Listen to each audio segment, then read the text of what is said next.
안녕하세요 여러분, 도쿄함유식입니다. 저의 경우는 최대한 데이터에 기반해서 분석을 하기 때문에 가급적이면은 지리적이나 정치적 리스크에 대한 부분은 예측할 수가 없는 부분인지라 분석에서 최대한 제외를 하려고 하고 있는데요. 최근 들어서 이스라엘과 이란 사이의 전쟁에 대한 긴장감이 점점 고조되고 있는 것 같아서 오늘 조금 다뤄볼까 합니다. 가장 최근 업데이트된 소식에 의하면은 이란이 이스라엘을 향해서 공격을 감행했으며, 이에 따라 이스라엘군은 높은 경계태세를 갖추고 있으며 드론과 미사일의 도착을 예상하고 국내선과 국제선의 항공영공을 폐쇄할 것이라고 밝혔다는데요. 실제로 플라이트 레이더의 현황을 확대해서 보면은 이란과 이스라엘, 이라크 그리고 레바논 쪽에서 운항되는 항공기는 크게 없는 것으로 포착이 됩니다. 이란은 무장된 드론과 미사일을 이스라엘을 대상으로 쏘았고요. 이로써 이스라엘의 수도인 텔아비브에 4월 14일 날 처음으로 공격이 시작된 셈입니다.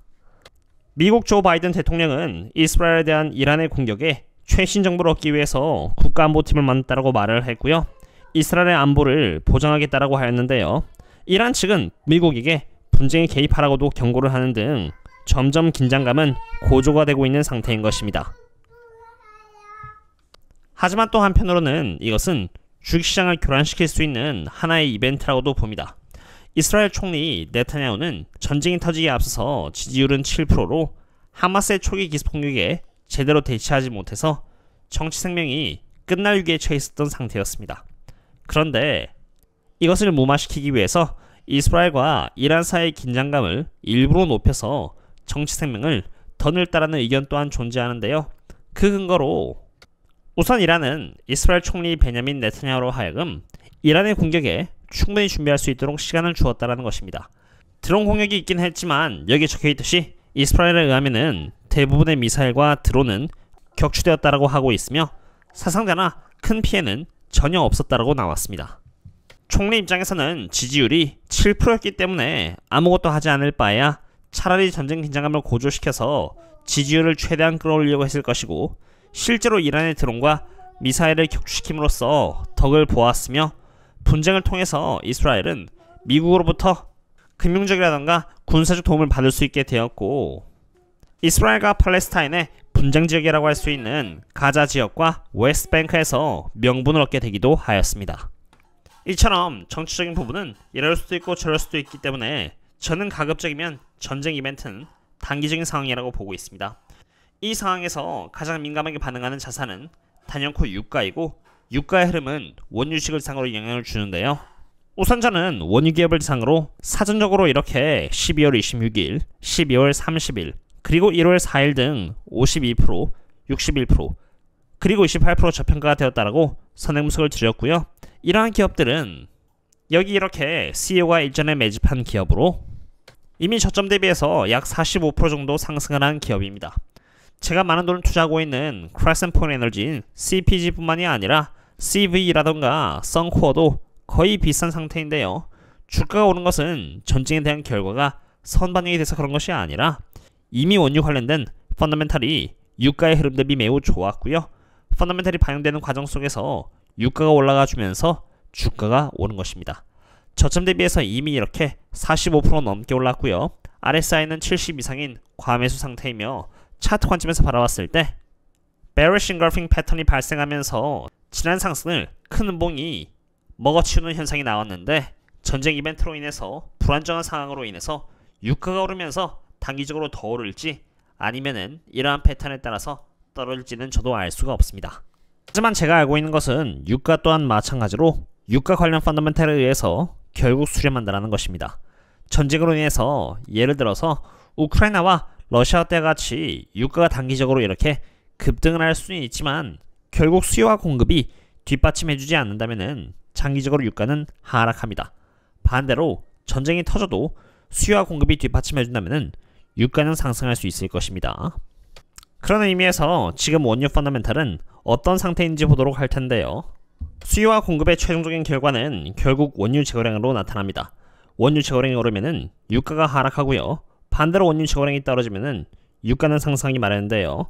여기 빨간 색깔이 바로 2024년 기준 원유 재고량의 흐름으로 아직 정제소의 정비기간이 끝나지 않은 만큼 한창 이렇게 상승을 하고 있는 상태로 다른 해들에 비해서 확실히 원유 재고량은 낮은 위치에 있긴 합니다만 2019년 이상의 위치에 자리 잡고 있는 상태입니다. 지금 유가는 85달러인 상태로 지금 이 대목에서 유가가 더 상승을 하려면은 원유 재고량은 상승을 멈추고 이렇게 하락하는 쪽으로 다시 추세가 바뀌는 모습을 보여줘야만 높은 유가가 유지가 될 수 있겠습니다. 이러한 현황은 제가 저희 멤버십분들 상으로 매번 공유드리는 숙제 중 하나입니다. 그 다음으로 제가 중요시 보는 지표는 바로 가솔린 재고량입니다. 가솔린 재고량이 떨어지면은 가솔린에 대한 수요가 많다는 것이고요. 반대로 재고량이 오르면은 수요가 약하다는 것을 의미하는데요. 2024년 가솔린 재고량의 경우는 이렇게 보시는 것처럼 계속 하락하면서 2019년보다는 낮고 2023년보다는 여전히 높은 수치를 보여주고 있습니다. 유가가 85달러가 됨에 따라서 가솔린 재고량은 이렇게 조금씩 다시 상승을 하려고 하는 모습을 보이고 있는데요. 유가가 높아진다는 것은 결국 물가가 전반적으로 높아지는 것이기 때문에 이것은 수요를 자극할 수 있는 요소가 되는데요. 유가가 높아져서 수요가 약해지면은 가솔린 재고량은 하락을 멈추고 천천히 다시 상승하는 쪽으로 바뀌고는 합니다. 유가가 높아졌는데도 불구하고 경기가 강한 나머지 수요가 강해서 가솔린 재고량이 계속 반대로 하락을 한다면은 그것은 강한 수요를 의미하는 것이기 때문에 유가가 상승할 수 있지만 유가가 85달러인 상태에서 가솔린 재고량이 하락을 멈추고 다시 상승을 한다면은 그건 수요가 점점 약해지고 있다는 의미가 되는 것입니다. 그렇기 때문에 전쟁과 별개로 이 부분 또한 주의 깊게 지켜봐야 하는 부분이 되겠습니다. 그럼 이제 중요한 것은 여기서 어떻게 대응을 하느냐입니다. 제가 중요시 생각하는 것은 무작정 근거 없이 빅테크에 투자하는 전략이 아닙니다.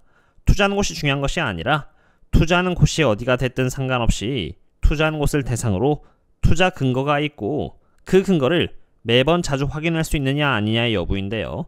적어도 원유 섹터상으로는 여기 보시는 것처럼 제가 일주일에 5일 이상은 매일 숙제를 하면서 멤버십 분들 상으로는 숙제를 공유드려온 만큼 대부분의 분들께서 가장 저평가인 원주식을 적어도 하나 이상은 들고 계셨고 많은 분들이 수익 안정적으로 많은 수량과 함께 기록하셨습니다. 그럼 이제 그 수익을 어떻게 지키고 지킴과 동시에 또 안정적으로 불려나가느냐가 중요한데요. 우선 전반적으로 이렇게 다음 투자 전략을 분석을 드렸고요.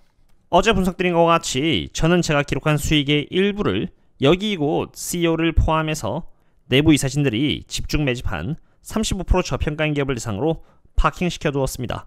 사실 이곳에다가 수익을 파킹시킨 큰 이유는 크게 세 가지로 이 기업은 약 35% 저평가이고요.